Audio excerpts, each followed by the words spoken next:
আবার যদি অটো না চলে তাহলে আবার সবাই নেশা করবো, মাদক ব্যবসা শুরু করবো। কাজের সন্ধান আমরা কিছু কিছু গ্যারেজ মালিকরা আমাদের নিয়ে অটো ধরে দিছে, হ্যাঁ তোমরা কামাই করে খাও, তোমরা বউ বাচ্চা নিয়ে শান্তি মতন খাও, তোমরা এসব করো না। হ্যাঁ আগে নেশা রাস্তাঘাটে চুরি হইতো, ডাকাতি হইতো, হ্যাঁ মানুষের ওটা ছিনতাইগিরি হইতো। এখন আছে ওগুলা নাই, ওগুলা একটা টোকাইও নাই এখন রাস্তায়। এখন কোনো বাংলাদেশে বেকার নাই কাজ পায়া। সরকার এটা নির্দেশ দিছে দেখে তো আমরা সবাই কর্ম করে খাইতে পারছি। আজকে এই যে আবার বন্ধ করে দিয়েছে, আবার সবাই রাস্তায় নেমে গেছি, তাইলে এটা কি হইলো? হ্যাঁ আবার জনগণ রাস্তায় নেমে গেল, আবার শুরু হয়ে যাবে আগের মতন। হ্যাঁ নেশা নেশা আবার ধরবে মানুষের। আগে মাদক ব্যস্ত, জায়গায় জায়গায় মাদক ব্যস্ত, এখন এই অটো পায়া মাদক ব্যবসা বন্ধ।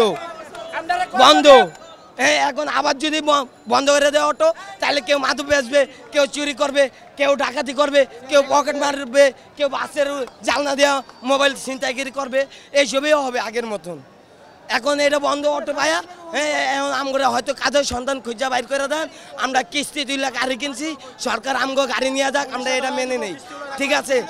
সরকার আমগরে কিস্তির টাকা দিয়া আবার গাড়ি নিয়ে যাক, বা আমগর একটা কাজের সন্ধান বাইর করে দিলে আমরা খুশি, আমরা আর রাস্তায় থাকবে না, ঘরে ঘরে ফিরে যাবো আমরা, ঠিক আছে। আমার কথা এইটা লাগে, এখন বলেন ভাইরা, ঠিক আছে ঠিক আছে, আমরা এইটা লাগে ভাই। এই 4 দিন ভাই আমরা অনেক কষ্টে চলতেছি ভাই, বউ বাচ্চা অনেকের বউ বাচ্চা চলে গেছে ভাই। আমার বউ বাচ্চা আজকে বাপের বাড়ি চলে যাওয়া লেগে পাগল হয়ে গেছে। এখন আমার পকেটের টাকা নিয়ে আমি যে ওর বাপের বাড়ি যে পাঠিয়ে দেবো, কিভাবে পাঠিয়ে দেবো? কয়দিন পর পর রেকারে নিয়ে যায়, কয়দিন পর পর টিআই খায় টাকা, আমরা 2250 টাকা দিয়ে সারে আনি। এখন গ্যারেজে তো প্রত্যেকটা গাড়ি নিয়ে যাওয়া হচ্ছে ভাই। এখন আমরা কি করবো? আমরা কিস্তির জন্য গাড়ি কিনছি, কিস্তি আলারে কি জবাব দিব? আমরা কিস্তি আলারে কি ওটা মানবে? তোমরা গাড়ি চলে না কি না চলে, তোমরা খাও আর না খাও, কিস্তি তো চালাইতে হবে। এটা সরকার কি মেনে নিব? সরকার তো ঠিকই ডিসকাউন্ট নিতে আছে, দেন বাইরে দেন। আবার যদি অটো না চলে তাহলে আবার সবাই নেশা করবো, মাদক ব্যবসা শুরু করবো, সবাই আবার রাস্তায় নেমে যাবো আগের মতো।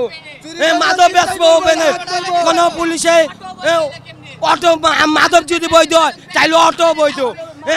বাংলাদেশের ভিতরে পুলিশ প্রশাসনে মাদকের জন্য টাকা খায়, হ্যাঁ তাইলে আমাদের অটো যদি চলে তাহলে আমরা অটো লাইসেন্স করছি, প্রত্যেক মাসে মান্থলি 1500 টাকা করে দিই আমরা, ঠিক আছে। সরকার আমগরে একটা কাজের ব্যবস্থা করলে আমরা মেনে নিব। আজ থেকে